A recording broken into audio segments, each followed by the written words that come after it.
time in 3 years I've been able to get over that. Oh, no kidding. Yeah, there's too much snow and mud the last time. We over the summit then? Or on the downside? That one or that one? That's a Motaz. That's a Motaz. It's like when you get to the, it's a plateau. Yeah, I hit my brakes kind of hard right here, and there's all. I'm like, oh god. Looking back this way. Oh, gotcha. It's like a big knuckle just sitting. Yeah, you up got to like go this. 20. Yeah, stop. 20. Yeah, stop. And then all of a sudden they go. And then it goes. That's the way I get on the street. Because it just wants to lock up here. True. So I told you to do it before we left. And you rolled down the window and just smiled at us and said, "Probably not, guys." Oh my gosh. God.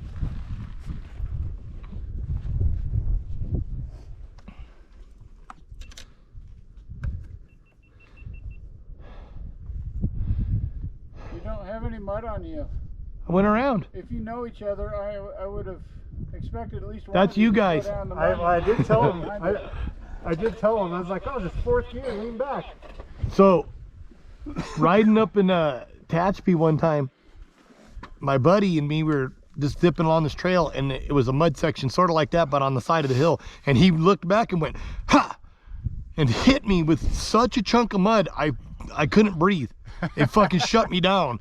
So after that, I was like, fucking, I'm never roosting anybody, you know. And I started wearing a chest protector after that because he thought it was fucking hilarious. And then Brento, I stopped at a Y one time to let him know which way to go, and he looked at me and fucking smiled and just sent her in and just showered me. It was in a wash. And I was like, oh, son of a bitch. So I try not to roost anybody because that shit's not fun. It hurts.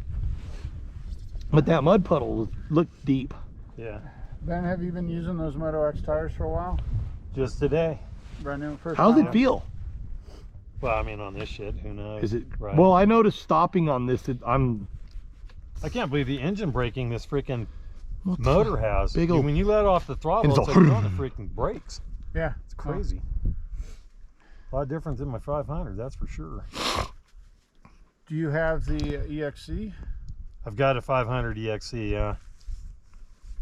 And I've got a 1290 Super Adventure, but it's the SAS. I just don't see any reason to ride a big ass bike in this shit. he's There doing isn't. it.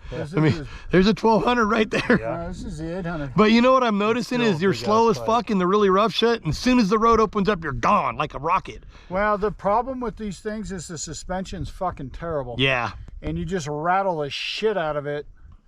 It'll climb. I just look at it as it's a, in my mind, it's a two-wheel Jeep, Yeah. and you just drive it accordingly. Otherwise, you start blowing out seals. And when we were out here last year, I rattled the mounting screws on my calipers out on the front. You need to Loctite those Well, I every went single through and time. Loctited everything when I got home. Yeah. People tell me, oh, you don't need a Loctite. Okay, cool. I'm going to Loctite mine because I've seen them Yeah. come loose. That's what I do for a living. Actually, I I've touch got a bikes bus- every single day, and I find all the loose bolts. I'm going to put new springs on it. Where are you working? You know where Let's Ride is on Rosedale? Oh, okay. In there. Where are you? Gotcha. Let's Ride Motorsports on Oh, you Rosedale work? Highway. Okay, what are you doing for him? I'm technically running the service department and pulling up all the other slack because I'm trying not to do as much actual work on bikes because I have a guy, but he's too fucking slow, so I have to do all the work. How's your mechanic there? Well, I'm the mechanic, Oh, you're in. but I'm trying not to be. I'm trying to have my other guy be the mechanic, and he's just too slow. Like takes 2 days to put a top in on a Banshee. Do you guys have the ability to hook up to the newer KTMs with a computer and get in there? No, that's dealer only stuff. Yeah, I've got to go to the KTM dealer then, I guess, and have them activate the freaking heated seat and grips. Oh, it's not turned on? No, it's not in the freaking menu, and they said that That's when weird. I got it from Gilroy, and oh yeah, man, it's like plug and play. Practice picking up their Got home, went through the menu, it's not in there. Good. So don't go, I don't think in town.